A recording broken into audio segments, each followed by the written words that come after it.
Des antennes probablement capables de collecter et de géolocaliser des communications, de larges panneaux solaires pour faire fonctionner des capteurs.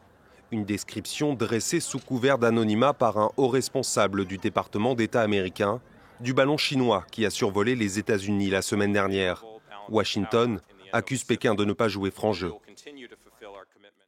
La semaine dernière, le peuple américain a vu le dernier exemple de cette réalité après que le gouvernement américain a détecté, suivi de près et abattu un ballon chinois de surveillance à haute altitude, ballon qui avait pénétré dans notre espace aérien.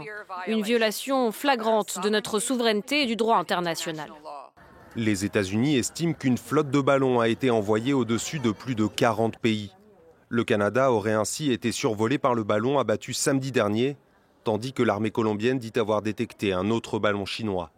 Selon le Washington Post, qui s'appuie sur plusieurs sources anonymes au sein de l'administration américaine, l'Inde, le Vietnam, les Philippines, le Japon et Taïwan ont déjà été espionnés par des ballons chinois. Des accusations rejetées par Pékin. Je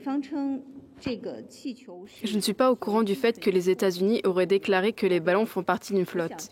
Cela peut faire partie de la guerre de l'information menée contre la Chine. La communauté internationale peut clairement voir qui est le plus grand pays d'espionnage et de surveillance du monde. Le FBI poursuit ses analyses des débris du ballon repêché mercredi dans l'océan pour en déterminer l'origine.